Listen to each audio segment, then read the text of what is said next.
Hello दोस्तों, मेरे YouTube channel horizon classes में आपका स्वागत है। आज के इस वीडियो में हम एलिमेंट्स ऑफ एक्सेप्टेंस और रूल्स रिगार्डिंग एक्सेप्टेंस देखेंगे। दोस्तों, दोनों टॉपिक एक ही है। आपको एग्जाम में एलिमेंट्स ऑफ एक्सेप्टेंस पूछे या रूल्स ऑफ एक्सेप्टेंस पूछे तो आपको यही आंसर लिखना है, कंफ्यूज मत हो जाइए। सो दोस्तों, आज के इस वीडियो में हम ये टॉपिक कवर करने वाले हैं। बहुत ही सिंपल सा टॉपिक है, आपको 5 मार्क्स में आपके एग्जाम में पूछ सकता है दोस्तों, तो बहुत ही अच्छे से समझेंगे। और मैं आपको नोट्स भी प्रोवाइड करूंगा, जो 5 सेकंड्स के लिए आपको एक एक टॉपिक का नोट्स अपीयर होगा आपके स्क्रीन के ऊपर, वो आप स्क्रीनशॉट लेते जाइए। सो हम क्या देख रहे हैं? हम देख रहे हैं elements of acceptance. So acceptance क्या है?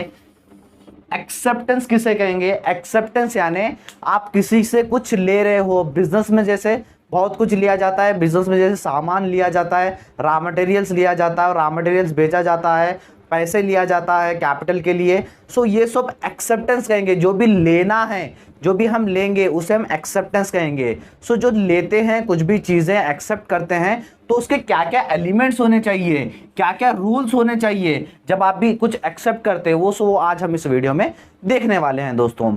सो टोटल मैं आपको 5 बताऊंगा, 5 एलिमेंट्स ऑफ एक्सेप्टेंस के, जो एक एक से मैं आपको समझाऊंगा और साथ ही साथ मैं आपको नोट्स भी प्रोवाइड करूंगा जो आपके स्क्रीन के लिए अपीयर होंगे। आप स्क्रीनशॉट लेते जाइएगा। सो चलिए हमारे फर्स्ट टॉपिक की तरफ, एलिमेंट्स ऑफ एक्सेप्टेंस की तरफ चलते हैं दोस्तों। फर्स्ट एलिमेंट है दोस्तों, फर्स्ट एलिमेंट एग्रीमेंट। एग्रीमेंट किसे कहेंगे? जब भी आप कुछ एक्सेप्ट करते हो तो सामने वाली पार्टी कुछ देगा तो ही आप एक्सेप्ट करोगे।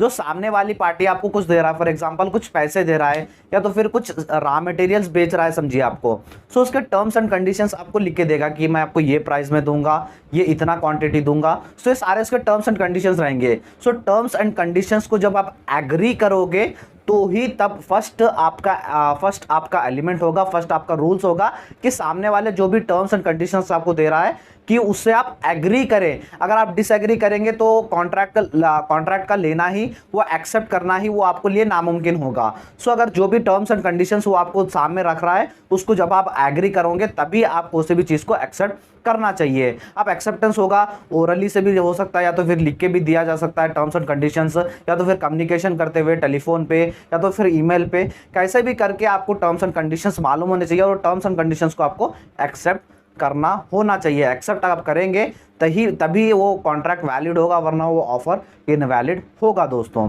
ये था हमारा फर्स्ट एलिमेंट। आपके स्क्रीन के ऊपर आपके नोट्स अपीयर हो रहे होंगे, आप स्क्रीनशॉट ले लीजिए दोस्तों। सेकेंड एलिमेंट की तरफ आ जाइए दोस्तों। सेकेंड एलिमेंट है अनकंडीशनल एक्सेप्टेंस। अनकंडीशनल एक्सेप्टेंस यानी कुछ कंडीशंस लगाते हैं। एक्सेप्टेंस करते समय जो भी कुछ कंडीशंस लगाते हैं कि मुझे ये सामान इतने में चाहिए, मुझे ये सामान ये तो कुछ दे रहा है तो ये रिपेयर करके दे। जो कंडीशंस लगाते हैं वो कंडीशन होने नहीं चाहिए जब भी आप एक्सेप्ट करते हो। सो कंडीशन जब भी अब आएगा इन कॉन्ट्रैक्ट के बीच में, इन एक्सेप्टेंस के बीच में, तो उसे हम कॉन्ट्रा ऑफर कहेंगे।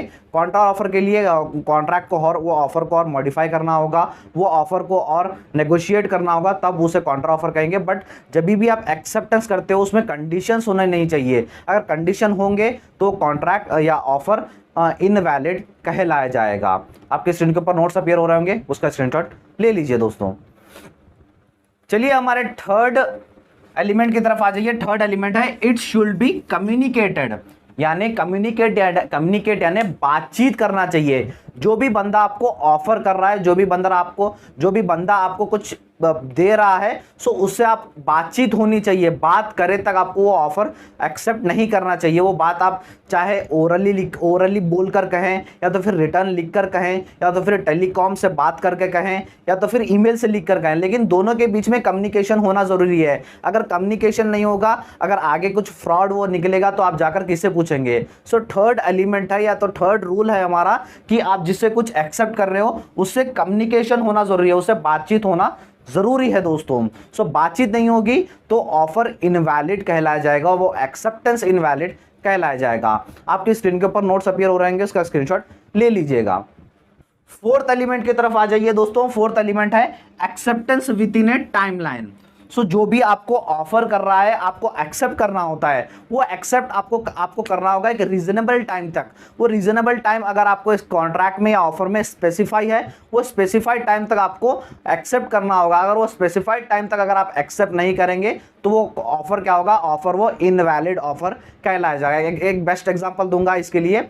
अब जैसे जियो जब मार्केट में आ रही थी, जियो जब मार्केट में आ चुकी थी, तो उसने क्या किया था, वन ईयर तक unlimited calling, unlimited data free दे दिया था। कितने ईयर के लिए दिया था, 1 ईयर के लिए। अगर आप वो सिम कार्ड 1 ईयर तक परचेस करेंगे, 1 ईयर के अंदर अंदर परचेस करेंगे, तो आपको सारे जो ऑफर्स है वो आपको अवेलेबल रहेंगे। अगर 1 ईयर के बाद अगर आप वो सिम परचेस करते थे तो आपको सारे प्लान्स के रिचार्ज करवाने होते थे। सो वैसे ही यहाँ पर है acceptance with in a timeline, जो स्पेसिफाइड पीरियड है उस तक आपको एक्सेप्ट करना होगा, और जो भी ऑफर है उसमें स्पेसिफाइड लिखना होगा कि मुझे तू ये टाइम तक वो एक्सेप्ट करना होगा। अगर स्पेसिफाइड टाइम नहीं दिया गया तो आपको स्पेसिफिक पीरियड तक आपको वो ऑफर एक्सेप्ट कर लेना होगा। अगर एक्सेप्ट नहीं करेंगे तो वो ऑफर इनवैलिड ऑफर कहलाया जाएगा। दोस्तों आपके स्क्रीन के ऊपर नोट्स अपीयर हो रहे होंगे, उसका स्क्रीनशॉट ले लीजिए दोस्तों। सो लास्ट एलिमेंट की तरफ आ जाइए दोस्तों। लास्ट एलिमेंट है intent to create legal relationship.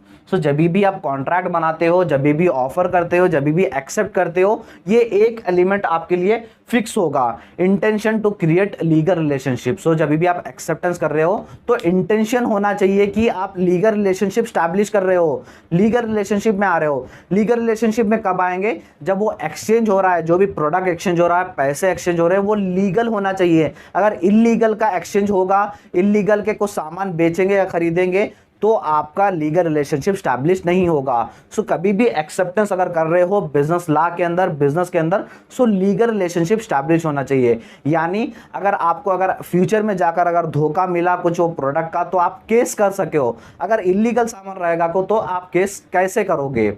सो एक रूल है कि एक रूल है एक्सेप्टेंस का कि जो भी आप एक्सेप्ट कर रहे हो उसे लीगल रिलेशनशिप स्टैब्लिश होना चाहिए, और इंटेंशन होना चाहिए कि आप दोनों लीगल रिलेशनशिप में आ रहे हो। सो दोस्तों ये थे हमारे 5 एलिमेंट्स। सॉरी, स्क्रीन के ऊपर आपको नोट्स दिख रहे होंगे intention to create legal relationship के, वो एक बार स्क्रीनशॉट ले लीजिएगा दोस्तों। ये थे दोस्तों हमारे 5 एलिमेंट्स ऑफ द एक्सेप्टेंस या रूल्स रिगार्डिंग द एक्सेप्टेंस। ये दोनों में से कौन सा भी पूछे तो आप ये आंसर लिख दीजिएगा, आपको फुल मार्क्स दिए जाएंगे। सो दोस्तों ये था हमारा elements of acceptance and rules regarding the acceptance. I hope आपको ये वीडियो अच्छा लगा होगा। ये मेरा फर्स्ट चैप्टर चल रहा है बिजनेस रेगुलेटरी फ्रेमवर्क के लिए, जो हमारा BCom 4th sem NEP syllabus का सब्जेक्ट है। और BCom 4th sem NEP syllabus का एक सब्जेक्ट बिजनेस रेगुलेटरी फ्रेमवर्क का सिलेबस स्टार्ट हो गया था। फर्स्ट चैप्टर खत्म होने को है, एक 4-5 वीडियो में खत्म हो जाएगा। सो चैनल के साथ बने रहिए दोस्तों, और प्लेलिस्ट का लिंक भी मैं आपको डिस्क्रिप्शन बॉक्स में दे दूंगा, आप जाकर देख लीजिएगा। वीडियो अच्छा लगा तो वीडियो को लाइक कर दीजिए और चैनल को सब्सक्राइब कर लीजिएगा दोस्तों। Thank you so much.